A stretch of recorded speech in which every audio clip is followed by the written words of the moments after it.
with it. My wall, I need to get with it. Seriously, I'm jealous. Man. Green with envy.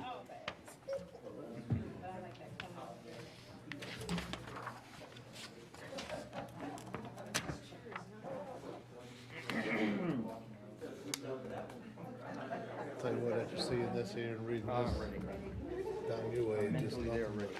but building, there's gonna be a spare acre left, is it? It's unbelievable. Nope.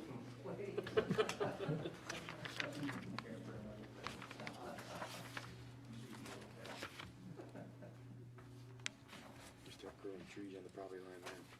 Yeah, yeah.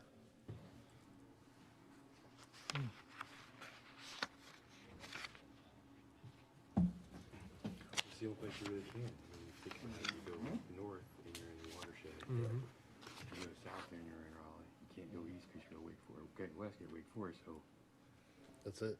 and that's, what is it? Because Behind just Rolesville Road is, everything between, to the west, between Wake Forest and Rose is getting put lots out now. Yeah. Have you been out Jones Dairy lately?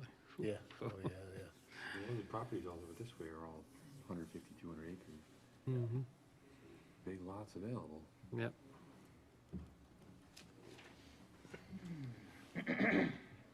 More profitable than farming. I said it's more profitable Oh, than yeah. farming. Yeah, I agree, yeah. Yep. Especially now. Mhm. Sure, those property values have gone way up. Yeah. Just need to win the lottery. I'll buy that chunk right behind me so nobody can move there. There you go. See what I mean, then, yeah.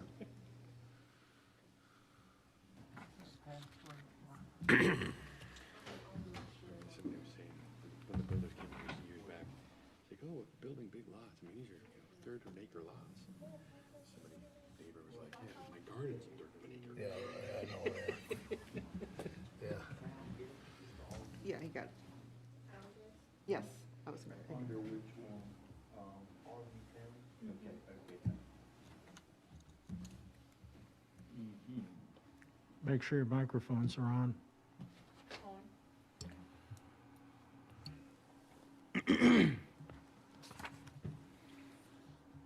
Okay, the cell tower says that it is 7 PM, so I'm calling the December 20th, 2021 meeting of the Rolesville Planning Board to order. Welcome, everybody, once again. First item on the agenda after the call to order, as usual, is the Pledge of Allegiance. So at this time, I would ask everybody to please stand.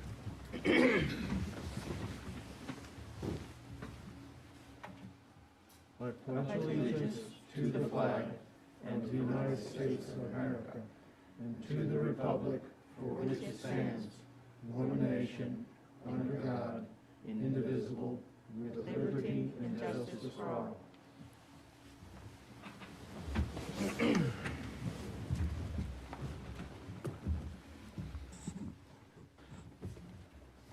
Mr. Moss, if we could once again call upon your services for an invocation. Let us pray. Dear Lord, we'd like to thank you for the opportunity to come and gather here tonight and meet on behalf of the town. We'd like to ask for your blessing over this meeting, and we'd like to ask for your guidance and direction in the decisions we make. For us in your name we pray. Amen. Amen. Next up is review and approval of the meetings from the November 22nd meeting.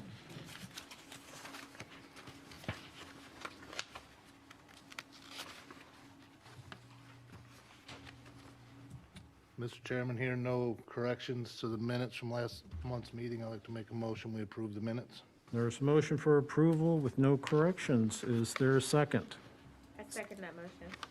We have a motion and a second. All those in favor, please give me an aye. Aye. Aye. Any opposed?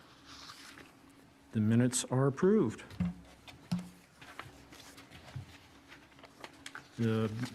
Probably the meat of this evening's meeting, case MA 21-06, Tucker Wilking rezoning case. And Meredith, the floor is yours. Great. Thank you so much. Good evening. For your review and recommendation this evening is a rezoning request for 32.5 acres located pretty close to the northwestern quadrant of the Mitchell Mill and Rolesville Road intersection. There is an associated annexation case with this, ANX 2104.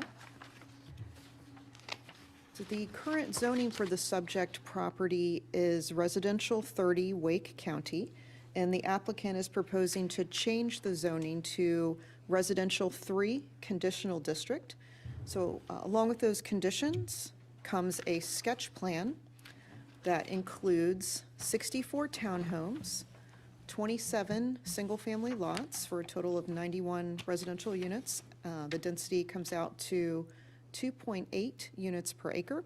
And this sketch plan is updated. I don't know if you saw in your report that you got that the applicant was working on addressing some comments from TRC. So this is the latest and greatest. And in this plan, it shows, or it includes 3 acres of required open space. The applicant is providing over 13 acres.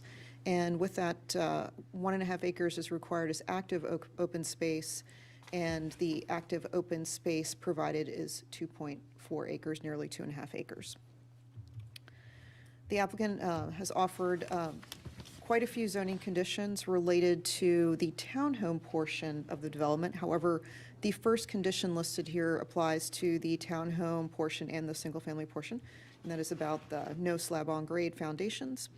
There are several conditions related to architectural materials and features, and when the applicant gives their presentation, they will go into a little more detail on this. Some other conditions have to do with the privacy fence being vinyl, entryways being covered, and landscaping will exceed town standards. There are several items the applicant has included with the additional landscaping items, and again, I'll let the applicant go over that when they make their presentation. As per our comprehensive plan, future land use map, the future land use category is medium-density residential for this property, and medium-density residential is defined as predominantly single-family development with some other housing types, such as townhomes and duplexes, also in the area, and the density range is 3 to 5 units per acre. And the applicant is proposing just below 3 units per acre, so the housing types they're proposing and the density are reasonably consistent with the comprehensive plan. Our Greenway and multi-purpose trail map does show a Greenway going through the property, and the applicant did show this Greenway connection in their sketch plan. And as per Rolesville's community transportation plan, Rolesville Road is an ultimate 80-foot right-of-way with 2... Oh, okay. I had 80 on that, so your plan shows 90? Okay. Well,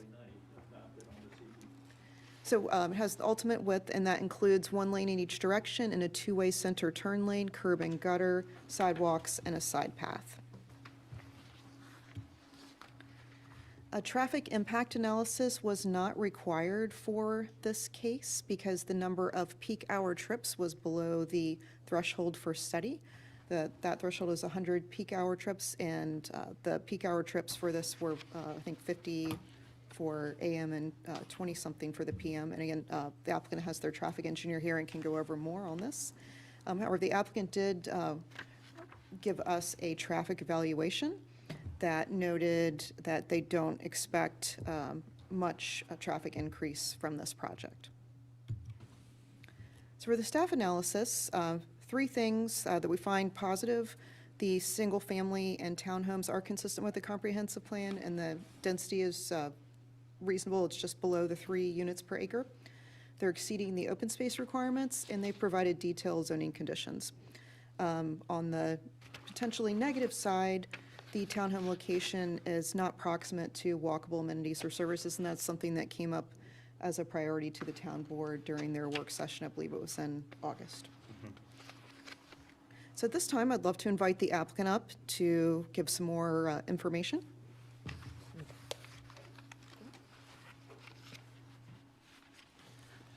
Mr. Chairman, with your permission, may I take my mask off? Thank you. Mr. Chairman, members of the board, my name is Barbara Todd. I'm a senior land planner with American Engineering in Raleigh. Back in 2017, when you all were working on creating a comprehensive land use plan, 89% of the residents in the survey said that growth in Rolesville is a good thing. One of the goals stated in the land use plan was to develop a unified and coordinated vision for land use that emphasizes diverse housing options and beautification. In conjunction with that goal, additional goals are to promote development while maintaining a small town character and to maintain and increase the town's financial strength. This 32-acre proposed development helps the town to meet these goals in a number of different ways. The land use plan proposes that this property develop at a medium-density residential, which is, as Meredith just said, 3 to 5 units an acre, and can include some duplexes, townhouses, and some multifamily. Because of the extensive wetlands on the property, this density of 3 to 5 units an acre was not possible to achieve with single-family lots. The lot size is prescribed by your ordinance, and the minimum size just prohibited us from achieving the density that we were hoping to at 3 to 5 units an acre. Therefore, in order to increase the density to meet your land use standards, we added some townhome units. Adding the townhomes allowed us to achieve a density of 2.8 units an acre, which is not quite the 3 that your land use plan prescribes, but we got close. Adding the townhomes also allowed us to meet your goal of diversified housing options.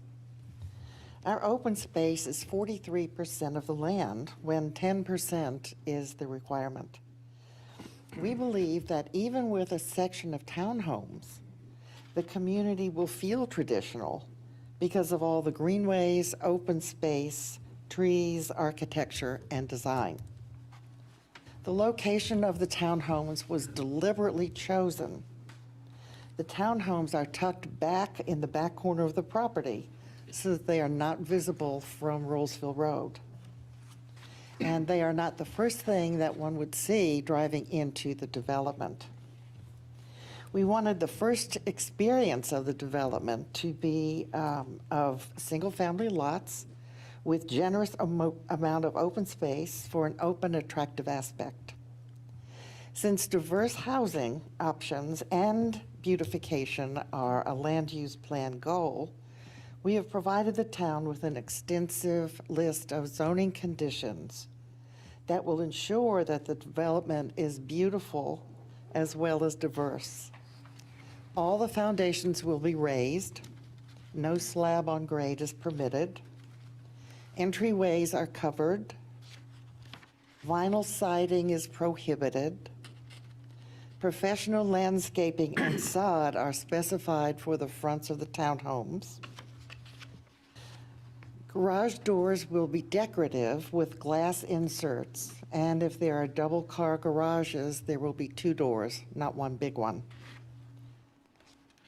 Landscaping will exceed the town's requirements, and that is quantified and specified on the list of conditions that you all received.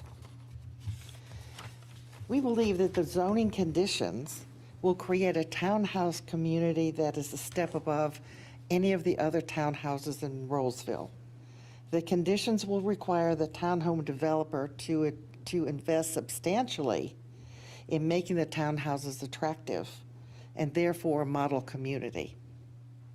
The development as a whole is what you want for the town.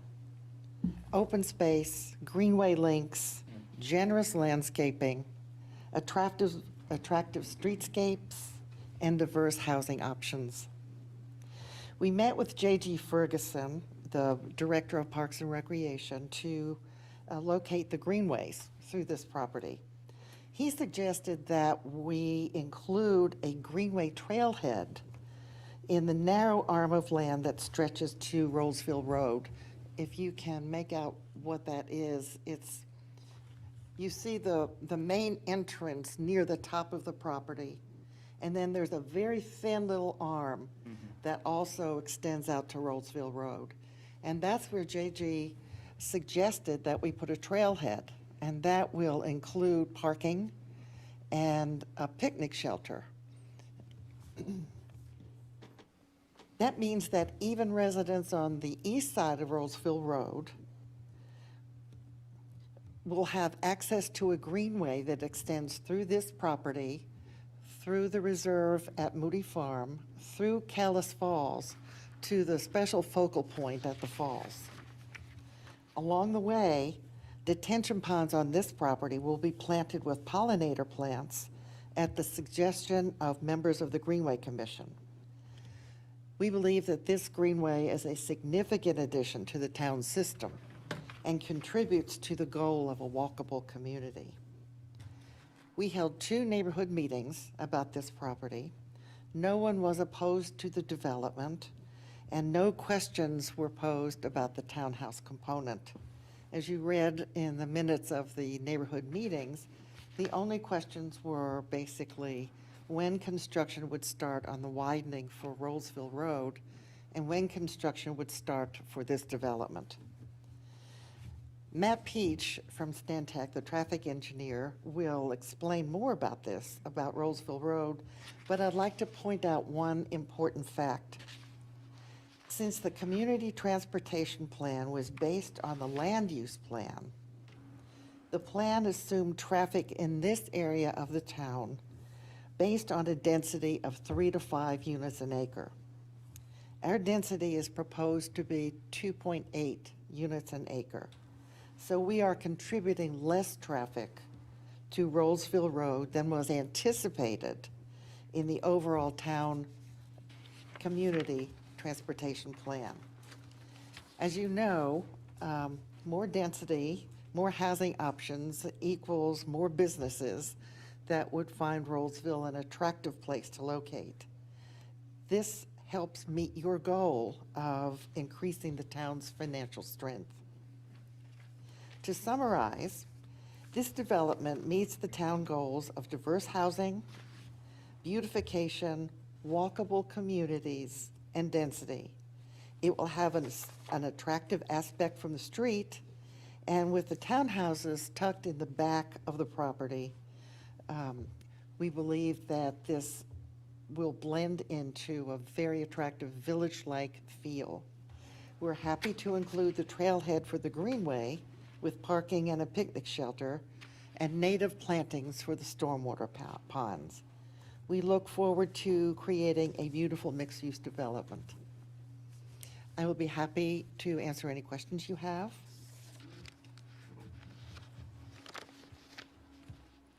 Will the Greenway areas be dedicated to the town, or will they be private? No, they'll be dedicated to the town. Okay.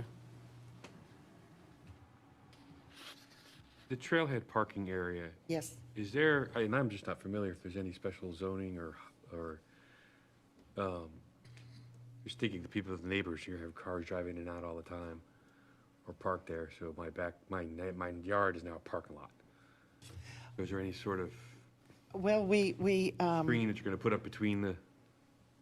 oh, sure. Yeah, we will screen the edge of the parking lot, but we're only talking about like 5 or 6 parking No, places. it's not a big. No, it's not a big deal. It's just for the convenience of people from a little distance away to be able to come to that greenway.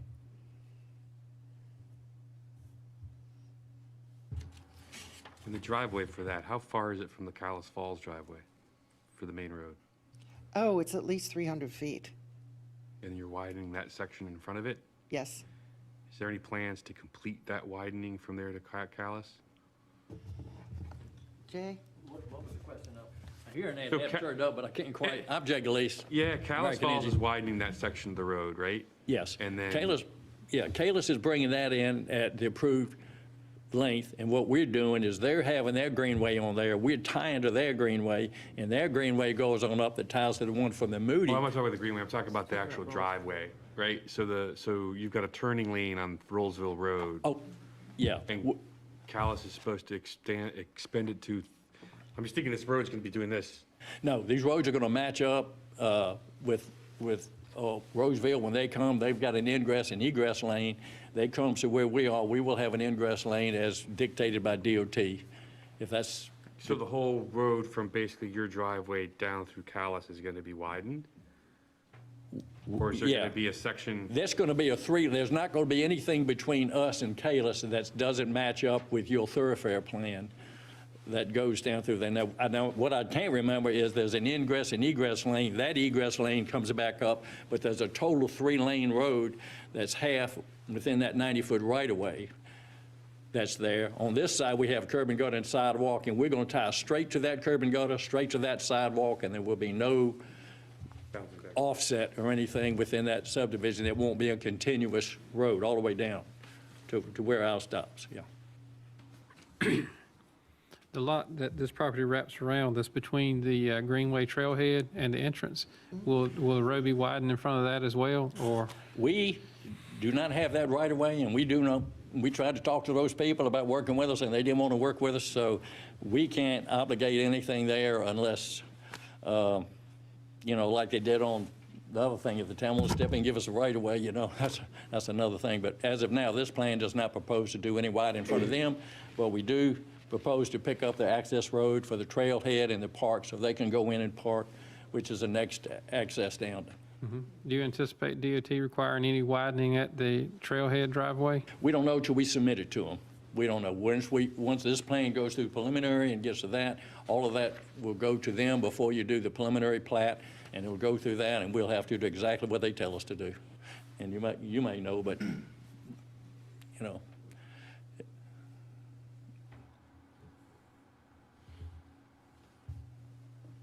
Just had a quick question. Is there only one way in and out of this particular neighborhood? No, ma'am, there's a connection at Rolesville Road. Okay. There's a connection to the north to Kalis Falls.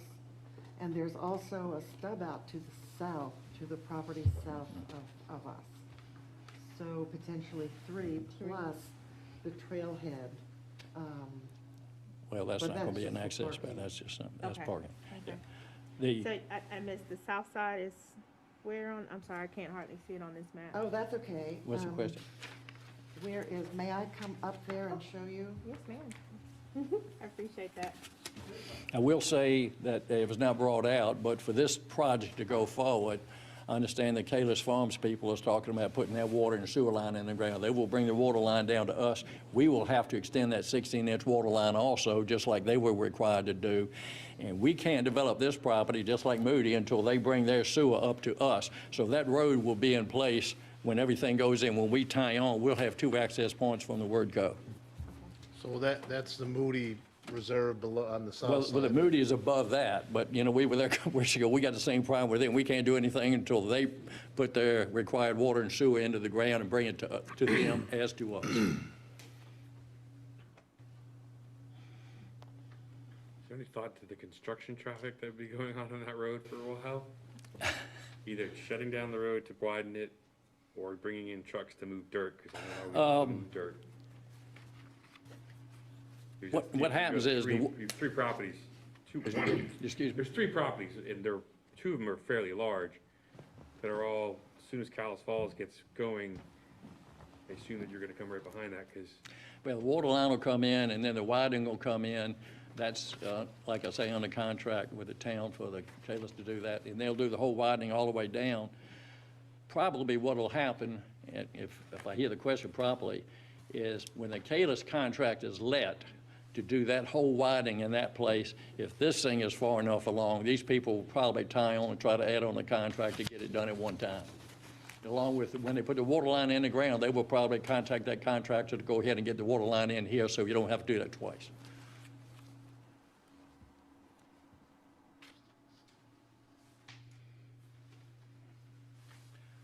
Thank you very much.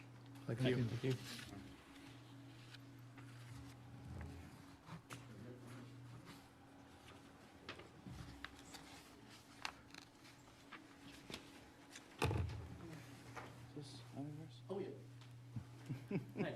No problem. Evening. My name is Matt Peach with Stantec Consulting Services. Happy to be before you this evening to talk a little bit about traffic with regard to Tucker Wilkins. Meredith covered a little bit, and I know Jay and Barbara also talked a little bit, so I'll just build on top of kind of what they were saying. We performed a traffic valuation, and of course, Barbara covered the lot count, the density, and all of that. Meredith covered the major findings, but just to clarify, the proposed trip generation for this site, based on 27 single-family homes and 64 multifamily homes, those being the townhomes, that would generate 755 daily trips. In the AM peak hour, that would generate 55 trips. And in the PM peak hour, that would generate 69 trips. All of those numbers are below the town's threshold for requiring a traffic study. Those thresholds are 1,000 daily trips and 100 peak hour trips. So where the threshold is 1,000, this site is at 755. Where the threshold is at 100, this site is at most 69. So we're well below those thresholds. Nevertheless, we did a traffic study where we analyzed the driveway unto itself and nothing beyond that in the network. The driveway itself does operate acceptably. So those were the major findings of the report. If there's any other questions, I'm happy to address them.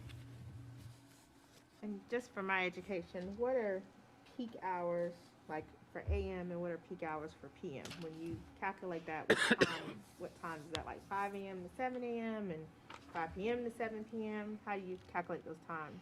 Generally speaking, the peak hours are from 7 AM to 9 AM, okay, and the PM peak hours are from 4 PM till 6 PM.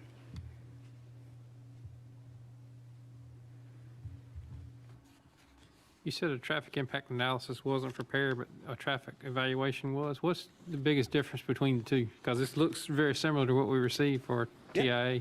That's correct. So this was like a smaller version of a traffic impact analysis.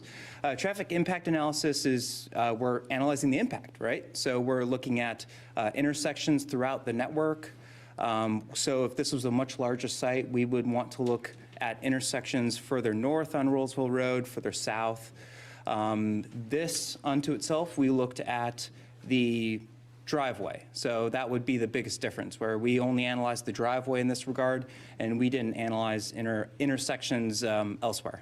But all the steps to calculate the traffic volumes and the methodology at the driveway remain the same. Thank you. And so there's a neighborhood, and I'm only saying this because from my understanding, so you have two neighborhoods. It's kind of like teetering on top of I won't say on top of each other, but back to back. And so when you're doing traffic hours, if one neighborhood is doing 55 for peak hours and the neighborhood right next to it is 55, that's now 110. So that kind of goes over that 100 threshold you were talking about. Mm-hmm. Do you also take those into consideration when you're doing traffic analysis? Does it do an analysis of a 5 mile or? Yeah. So we certainly do. So this, when we were developing the traffic volumes that we used in this analysis, we accounted for 3 developments in particular, Okay. the Point, the Wheeler Tract, and Kalis Watkins. Okay. At the time we prepared the report, we didn't include the Moody Tract because it wasn't approved at that time. Okay. I just wanted to add to what my colleague, Mrs. Pryor was saying as well. It's like almost like a snowball effect, right? So although the development doesn't, it seems to add less traffic, it's still adding traffic to the main arteries of our community. One of the things that I'm seeing is that, again, that snowball effect where each piece of development starts to add and starts to clog the main arteries. Like, I'd love to see what the TIA would do to 401 bypass, because it does add up. When we see these reports, they're just focusing solely on that development. I like to look at the overall picture of what is going to happen in the next 10 years with traffic here. Are we gonna see something that's in other towns where it's gridlocked? I'm already seeing right now Main Street and Young Street already gridlocked at some points throughout our peak hours. So, yes, it looks good on paper, but I'm trying to wonder if is it just bad data? Or is it data that's not, is it data that's omitting the overall picture? That's what I'm just trying to figure out, as far as this data goes. Is it all accurate, or is it omitting the information that we really need to see? No, the data's certainly accurate and valid. I think we're certainly aware of all the development occurring along Rolesville Road. Right. Just speaking in broad terms, from looking at the data, the traffic along Rolesville Road is at most during the AM peak hour for the high school. So that's really what we're seeing. That's what's driving a lot of the concern, is that really intense peak where all the students and all the staff are coming into the high school in the morning. After that, the volumes fall off pretty precipitously afterwards. It's faster to drive down Mitchell Mill from that side of the 401. I mean, and one- 401 doesn't do anything for the east side at all. Once you get past the high school, you're better off going down Mitchell Mill. Yep. And that's where you're gonna get clogged up again. Because they just widened Mitchell Mill. If you take that road now, you're jammed up on the 401, either coming down Mitchell Mill or coming down Yeah. the other way. Nobody will come. My concern is and this is more for staff, right? You've turned this side, the east side of Rolesville and Rolesville Road to basically a bunch of homes. And it'll be nothing but a bunch of homes on that side. And someone who's lived here for 20 some odd years going into Rolesville for Food Line and other stuff, I'll go the other way. It'll be too jammed trying to get through there with all the different things. So, I don't know what can be done, Yeah. right? But there's gotta be a look about how some truly mixed use, not just townhomes and other things, can be brought to that side of the town to serve that people. Because right now, it's just a big, housing farm. Nobody wants to live there. It's gonna be a bunch of mushroom houses. Or we'll go to Nightdale. You were gonna add something, sir? Yeah, I was just adding more broad, when you were making the suggestion or making a point that everybody looks at a piecemeal and you look at this and this, but who's looking at the whole picture? How does this tie together, and how do we know what we're doing and approving under these things are active and accurate? Are we creating something that's gonna sneak up on us, and all of a sudden we've got all these volumes and got all this traffic generation? When you had Kimberly Horn come in here and do your traffic analysis and study for this whole corridor in that area, they took into consideration all of those intersections, all of this land development within this corridor at a higher density than it's ended up developing. And what they told you and what council approved is a 3-lane, 90-foot right-of-way will handle this road. And it will handle it for some time, because they're the ones that look at everything. And when they came in and took that and council adopted it, that's why we do exactly what we're told to do and adopt to what we have to adapt to. But all of that, when you did the overhaul, all of that was looked at. So you can they had all of those piecemeals in their analogy when they looked at that study. And so we, although we're under the threshold, we felt it was necessary to get Matt in here and do enough stuff, because we know how important Roseville Road is to you and the community and the people that are coming in and out of there. When you owned your farm and you see 50 cars a day, all day long, and it doesn't take you 30 seconds, actually 10 seconds to come to an intersection, go out, and now all of a sudden, at some of the peak hours, it takes you 2 minutes. That sets you back a little bit and upsets you. But the road is designed and approved to handle everybody coming and going. Is there going to be a delay you getting out, taking a left or right? Absolutely. But all of that is taken into consideration when the town adopted their thoroughfare plan, all the way through. Even the Youngsville and the new projects that were coming in there, where your new Publix, is it Publix that got just come in? Yeah.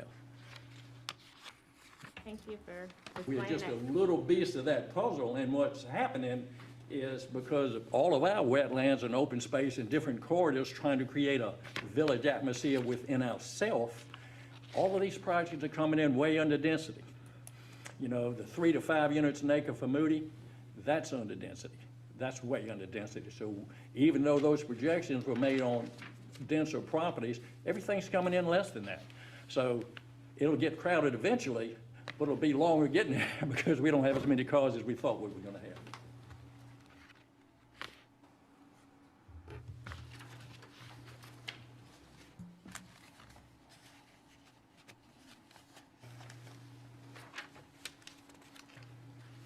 Any additional questions?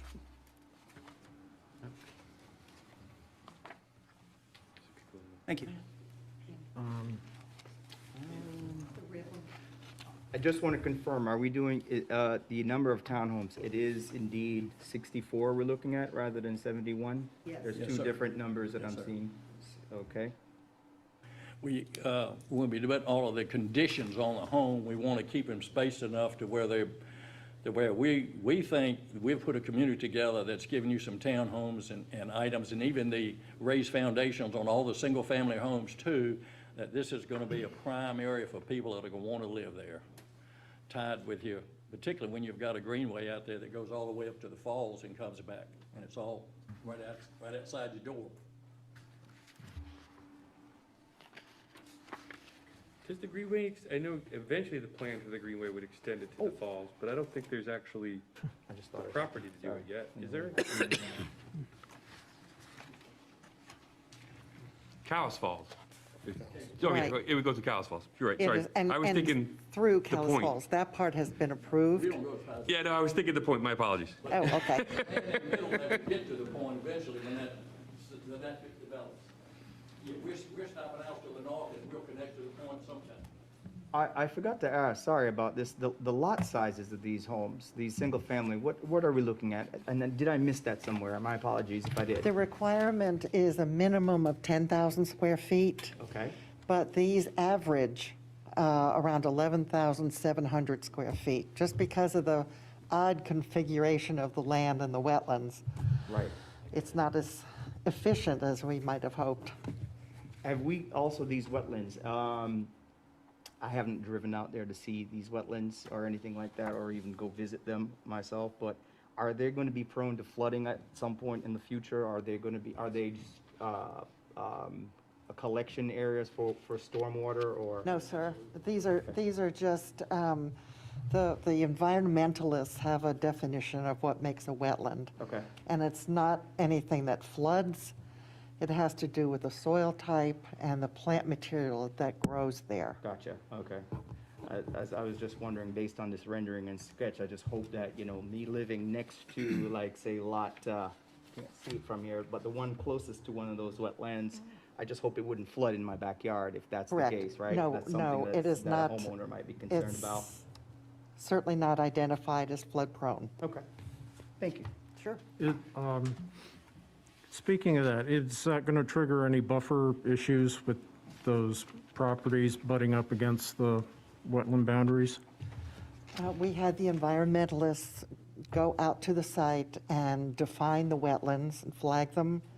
There were no stream buffers that were required on this Yeah. site. So it's wetlands, but not stream buffers, which would be 50 feet on either side. So other than the street front buffers or a land use buffer, excuse me, a buffer will not be required on the side of that, Okay. if that was your question. Yeah, historically, every once in a while, you run into a lot that, you end up having to tell the new owner, you can't put up a shed, Right. past this line in the backyard, Right, kind of thing. right. No, that does not apply to these lots. Okay. No. There was communication between a homeowner and a storm. Annette Storm? Annette, yes. That was in regard to the Moody property, which is north of here. Yeah, okay. I was wondering, Yes, we held both the neighborhood meetings simultaneously together because they were, at that time, on the same schedule, and they were so close together, and they were going to develop at a similar rate. So Ms. Shore is raising dogs in her backyard and wanted to be sure that they would not be disturbed. Here's her property. It is not on this It's map. not on here. Okay, okay, that's fine. Okay. Did we address the whole, the concern with the fence? Yes, As- we did. Okay.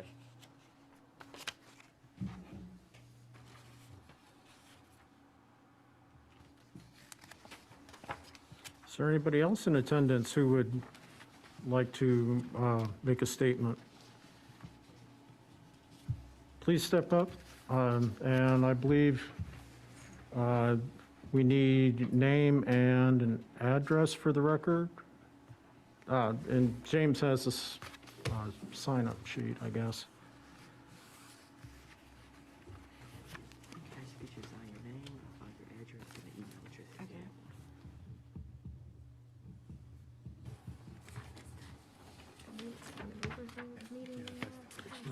It's not in here. It was online, though. So I'm looking for it. I can't get mine to connect or I'd get it.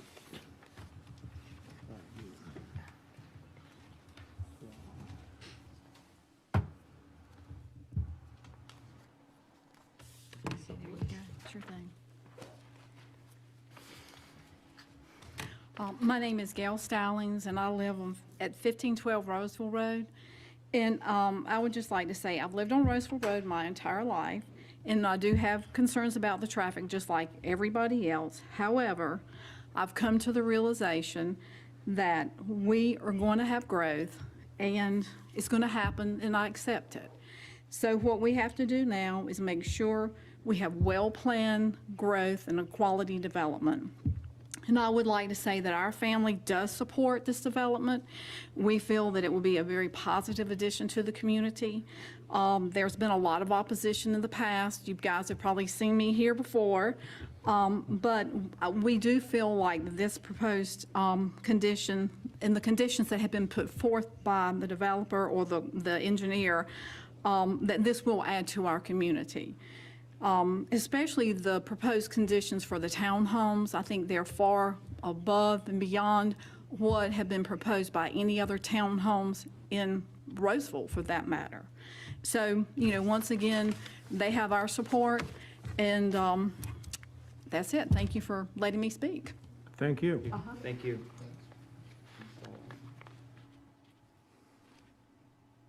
And Meredith, this is coupled with an annexation petition, I believe? Yes, that is correct. When this case goes to the town board, it will be with an annexation case that will be voted on as well. Okay.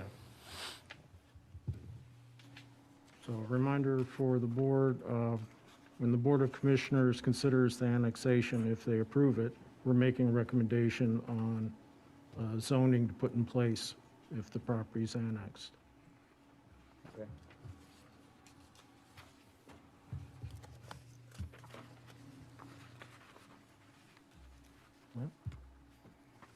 Does anyone else want to speak? Anybody, please.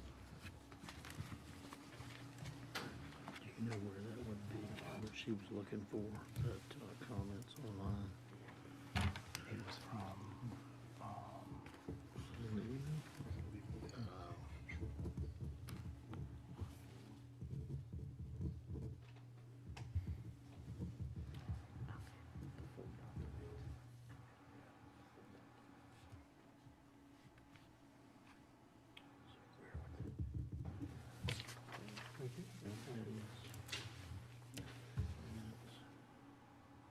Good evening. I'm Derek Verstegen. I sit on the Open Space and Greenway Committee, and I've had the pleasure to work with these guys on this plan. And I think one of the things that's very nice about this plan is the trailhead that they're giving us. It's going to be part of the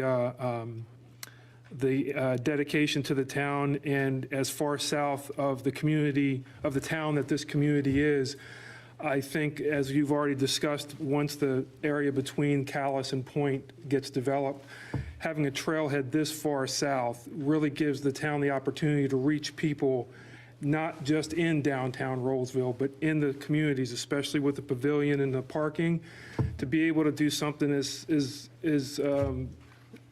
something like an outdoor yoga class all the way down there, reaching out to other people in the community and in the ETJ, I think gives the Parks and Recreation an opportunity that they don't have otherwise.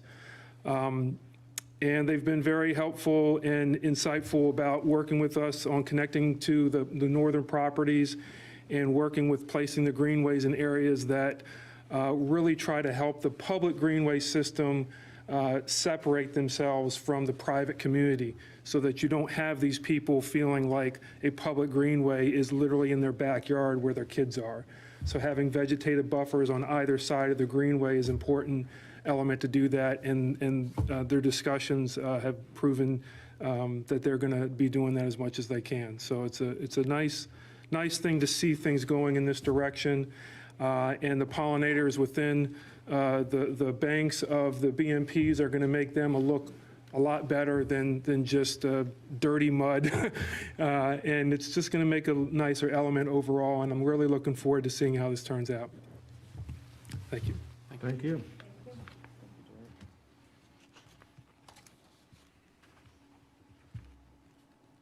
Well, if there's no further discussion, the floor is open for a motion.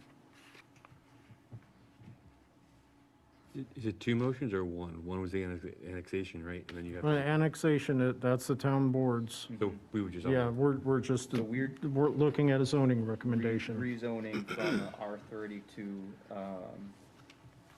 to, R3.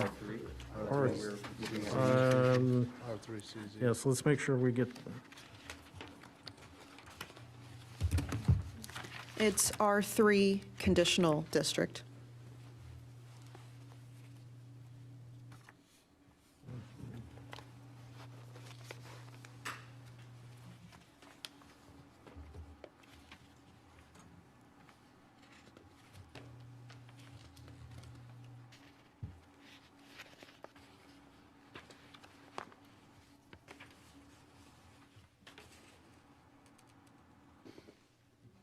Mr. Chairman, not hearing any further discussion, I'd like to make a motion that we recommend approval of the rezoning request MA 21-06 Tucker Williams property, along with the provided proposed zoning conditions. we have a recommendation for approval. Is there a second? I'll second. We have a motion and a second. All those in favor of approval, please signify with an aye. Aye. Any opposed? It is unanimous. Thank you. Thank you, ladies and gentlemen. Thank you very much. Light working here. And we try to put a project out there that everybody be proud of, and I'd like the recognition for doing that. Thank you. Thank you. Okay, housekeeping time. Yes. At our meeting in November, I asked if it was all right to send out a doodle poll to see if there was any other night during the second week of the month that would work for a meeting. That came from a suggestion from the town board for spacing. And in front of you, and also in your packet, you have a list of dates for the second Tuesday of the month. That was the only possible date that came out of the doodle poll for us to consider. I believe everyone except for one person responded, and I honestly don't remember who it was. Okay. So if second Tuesday does not work for you, there, Just don't click links in email, okay. Yeah, it can be scary sometimes. ever. So second Tuesday is an option, or we can keep the fourth Monday. One cool thing about the fourth Monday I found when I was figuring out these dates, none of them fell on a holiday. Like Memorial Day is May 30th, so that's the fifth Monday of the month, so didn't have to worry about that as a conflict. So I think either one will work. It's whatever you all think is best.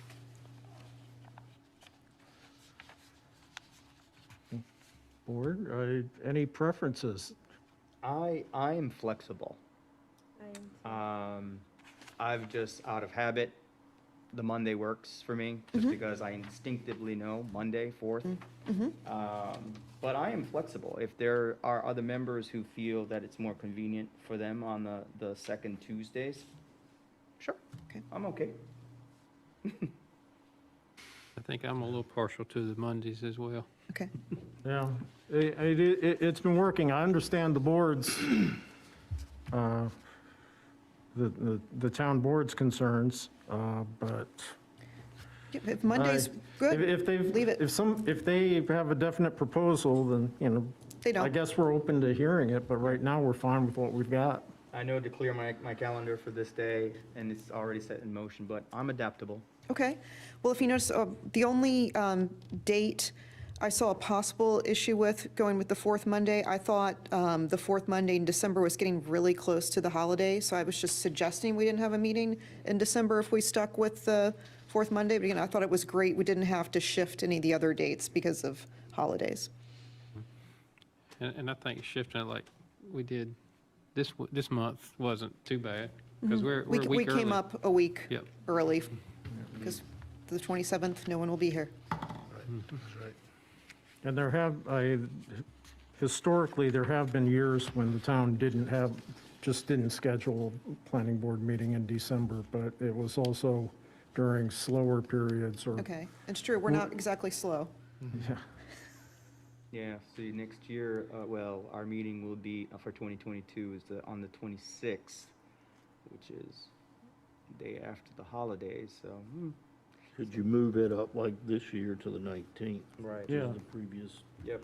I mean, the That's an option, if you want to do it like we did this year. If you wanted to have a December meeting, it could be the third Monday, the 19th, Yeah, so we'll make those exceptions, yeah. or no meeting. Yeah. No meeting. If needed. Okay, So staying with the fourth Monday, is that what I that's heard? what it sounds like. Okay. Okay, Yep.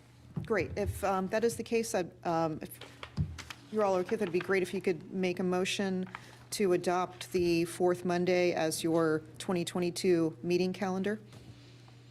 Mr. Chairman, I'll go ahead and make a motion. We adopt the fourth Monday of every month as our planning board meeting dates for 2022. We have a motion, is there a second? I second that.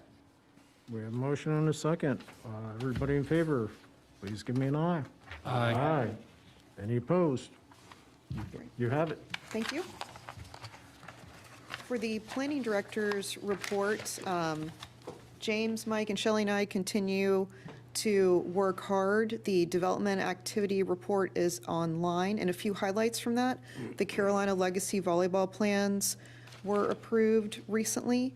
You've probably seen, if you've been by the site, there's some materials on site there, and their next step will be building permit. And the Preserve at Moody Farm, the case, the same team we heard from tonight, the case they presented before, they updated their conditions based on your feedback and then town board feedback, so that rezoning case is tied up.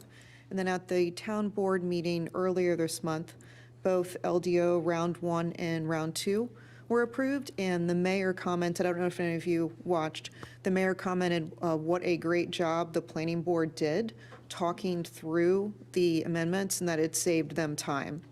So I believe that went a lot faster than I thought with the town board, so thank you. And Shelley wanted to throw in that the Averett Ridge subdivision is complete, so that's exciting when a neighborhood wraps up. One other update, we had a door decorating contest, and I did, for my office door, a planning theme, so it'd have the future land use map, the zoning map, a new map I'm working on, pages from the LDO, some plans, the comprehensive plan, and a tree with all the different planning staff on it. And I will tell you, I did not win. I thought it was cool, but I did not win, but I thought I'd share it with you since it was a Where's the planning winner? theme. We need to see the winner. We need to see the winner so we can judge. Oh, Oh, there okay. you go. The winner, Parks and Rec always wins. Sure. They get all the did like decorations. a Charlie Brown theme, and each staff person's head was on a character, so J.G. Ferguson was Charlie Brown, so. Oh,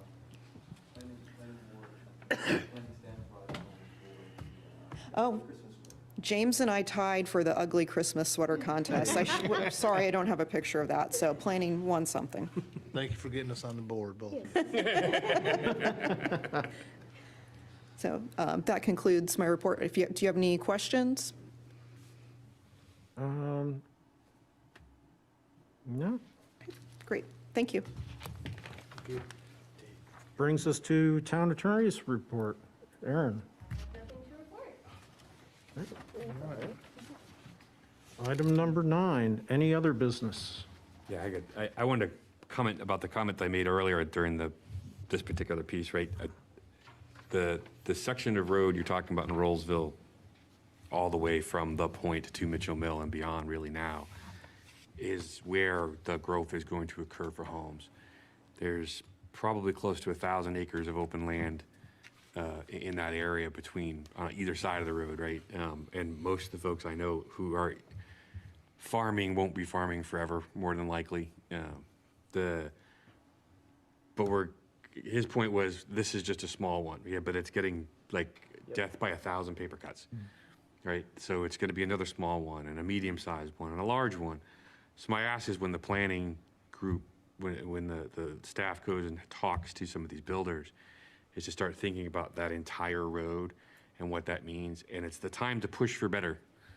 Like, if you got a development that's coming in, it's gonna land at 170 acres, which is gonna be 300 homes or so, plus townhomes. How can we improve that road? How can we say that dead man's curve is gonna be a disaster, right?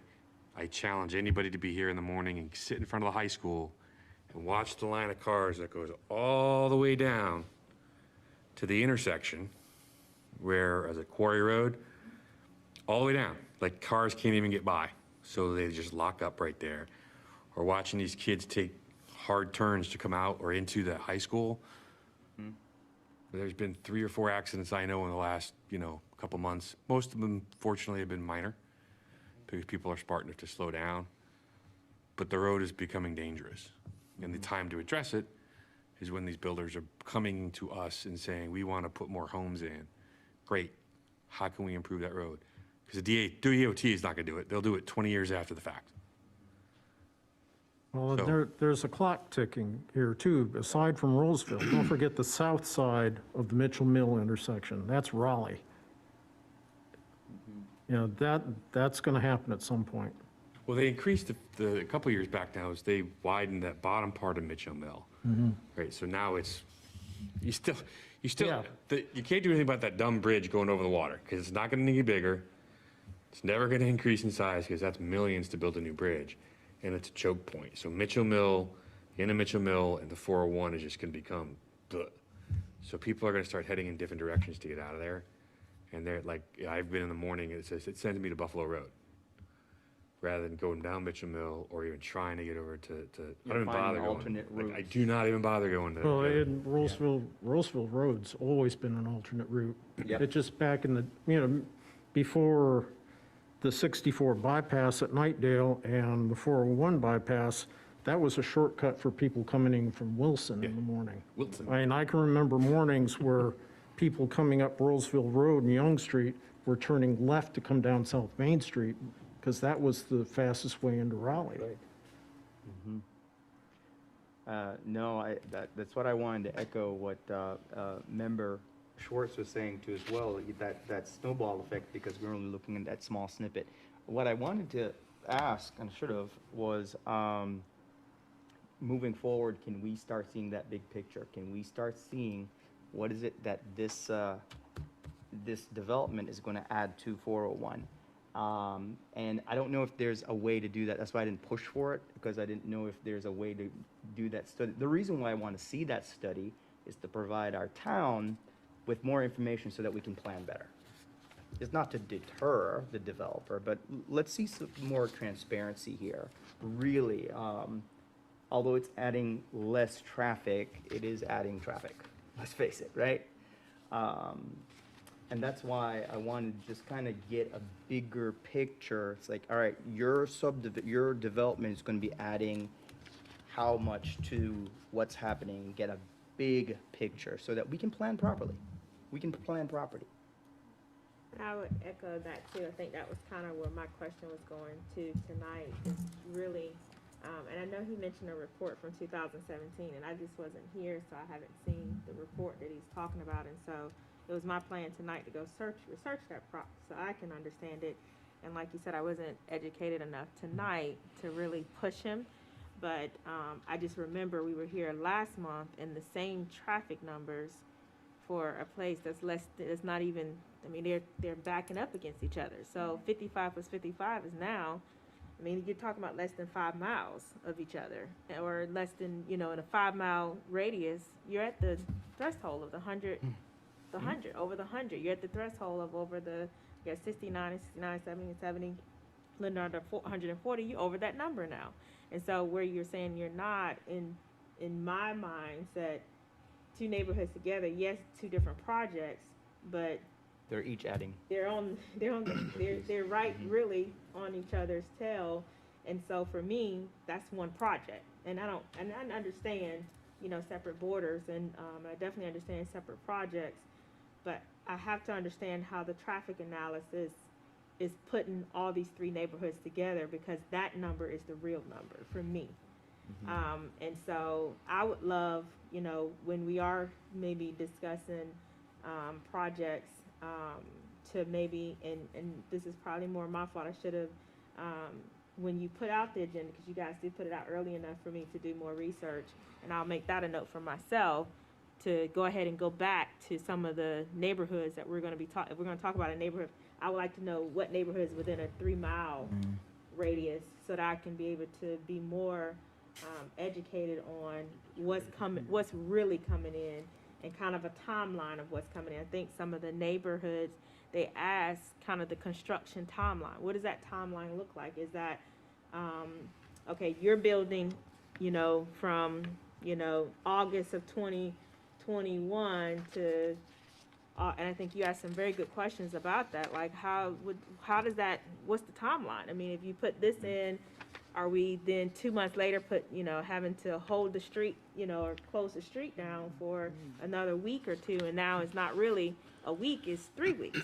And so, Yeah, this thing says a build-out on the traffic study at 2026, but some of these projects are getting built out much faster than some of these studies that I'm seeing.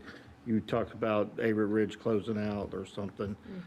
So they're really putting some product out there quicker, so it's gonna dump some more of this in here faster, I think, than some of this is And that's something proposed. we've had a lot of those discussions over the past several years. I know you guys weren't here, but, Jones Dairy bypass is supposed to take Jones Dairy Road around to cross North Main Street, down Pulleytown, out to the bypass. That's gonna help relieve some of East Young Street, but there's Okay. also a Fowler Road extension that's planned to come from Fowler Road down towards Lewisberry Road and the bypass for that east side. But we've always said, I mean, pretty much from Mitchell Mill Road all the way to the bypass needs some attention as far as 4-laning, or, something probably more than just, two lanes with a turn lane in the middle. So, yeah, we need that. That's, So, that curve and then By the high that school. nasty intersection at the south end there. What's it, you go in front of the high school, like, Yeah. that's why I don't go that way, because you can't, literally, the cars are backed up all the way down, so that you can't even get by them anymore, because you can't turn, there's no light, there's no what- way to in. At what time is that? It's school opening. School opening? It's worse at school opening, because you either got the students, the staff coming, and then you got parents dropping. 6:45. Yeah, it's like, if you go by there at 6:50, 7 o'clock, forget it. I mean, literally, I've seen that back up almost all the way to the bypass, when it's really bad. And when that light's blinking on 401 on the bypass, forget it. Yeah, it's just like, I live right up by the Sonics there, and just try to get to Burlington Mills. That's about half a mile, if that, and it takes me 5 minutes. This is middle school traffic.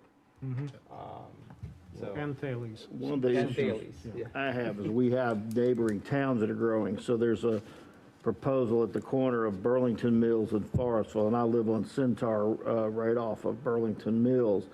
There's 187 townhomes on 44 acres proposed right at that corner. Well, that impacts Roseville because it's right next to it. That's going to dump those back into those same areas, that, not just Roseville, but we've got that with Wake Forest, it's Stonewater, it's in Roseville, but right across the street, the fire department's Wake Forest. So you've got some, additional considerations on some of these areas that are really close that, on that one, I don't think a lot of people are going to turn out of there and go north to work. A lot more will go south towards Raleigh. That means coming back in the afternoon, you have a greater difficulty turning. There's no right turn into that new proposal. So it's, I have a concern with those kind of things as well as what's happening just in Roseville, because they do impact us.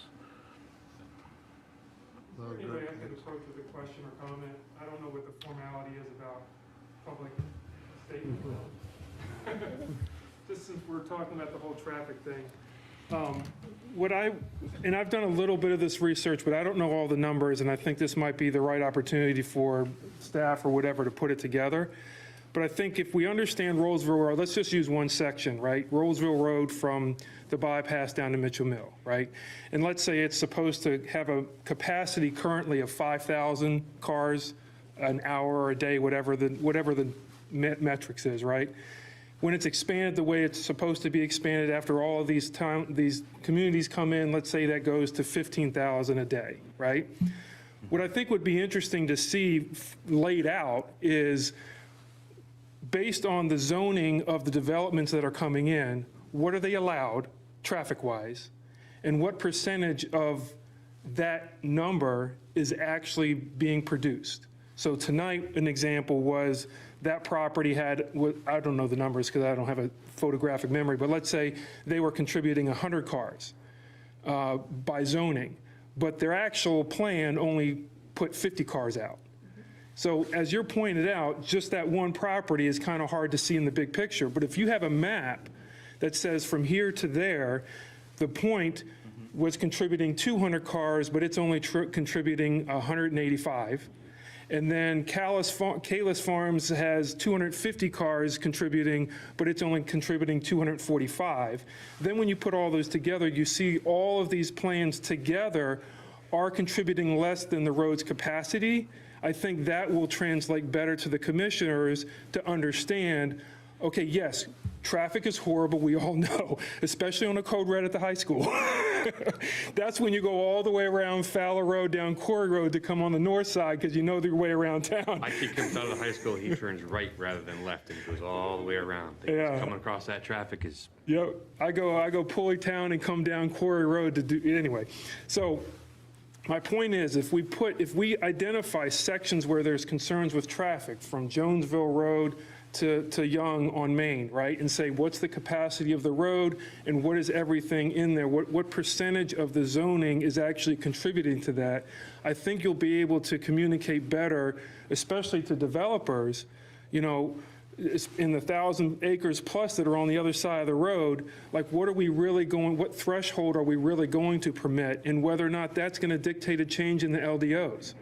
Because I think that's really what is confusing to see, is that stretch of road, how each of those communities are contributing to that. And that's one way that might help figure that out. The secondary part of that question is people don't realize the distance, right? So Mitchell Mill to Rolesville is 4 miles. From Rolesville to basically where Heritage is 3, right? So everybody's complaining about some of the traffic in that area right now. Well, I've got another mile of road and basically building and housings that I can put in there. And if you want to attract people to go to Rolesville from that side of the highway or that side of the bypass, you've got to make it easy to commute over there. Yeah. And if you're going to build all the stuff and put all the things and keep the road the same, I'll go in a different direction. I'll go down south, right? Yeah. I'll go head over to Nightdale because it's not a very fun drive if you're going in that direction. And that, I think, and that's a point I think you were making earlier too, or someone was, and I've made it in other meetings too, where you can sit here and one of I think it was the same traffic guy, I just ended up talking to him afterwards, but when they were talking about Kalis Farms, whenever that was going through, they talked about the traffic study. It says, all you guys are going to go up to the bypass and you're going to curl around, you're going to do that. I'm like, no, they're not. They're going to do exactly, they're just going to go down Mitchell Mill, and that, Bob's Appliance and all that's going to be, yeah. So everybody's going to find their way around. I live right there. I know, yeah. Right smack in the middle of that. I know, and yeah. I turn right and go down Mitchell Mill. Yeah, yeah. That'd be is that something staff could work on for the first quarter of next year, maybe, just to kind of put something together like that for us and the town board to review? Is that Thank you, guys. Appreciate it. Thank you, appreciate it. Thank you. Sure, I've been making a Real lot of. quick, I'm sorry, yes, please. The second part of that is the other side of that, like beside the traffic, right, which is a pain, and we all know about that, but is there services or commercial or other things that are looking at on that side of the highway or outside of the bypass as well? Because, again, simple things to go to the grocery store, Food Lion, 4.2 miles, if I remember correctly, right? And now, it's easier to go 5 miles in this direction than 4 miles in that way. It'll get worse, right? Is there other places that we can put buildings that would service that side of the community without, we'll always come into downtown Rolesville, right? There's things that we always want to do down here. But if it's a Food Lion, Mount Mitchell Mill that I can get to, I can get down to the Lowe's pretty quickly now, because I can just go down Mitchell Mill and cut over and I'm in, rather than go to Food Lion. But and they're great points for economic development and so on, but then I'd say, if we had to look and see which you probably haven't seen, the Fowler Road extension coming in, so they might be able to move those up. I know they're like 15-year plans, 20, I can't remember what, they were out 15, 20 years, but pull them into a 5-year plan or something. It also might help the town identify intersections to kind of concentrate on and try to nudge DOT a little bit to consider signals a little earlier than they might in other cases. Yeah, as I said, which is why I want to see a big picture. I didn't know how to really ask that, if we could even do something like that. How do you measure that?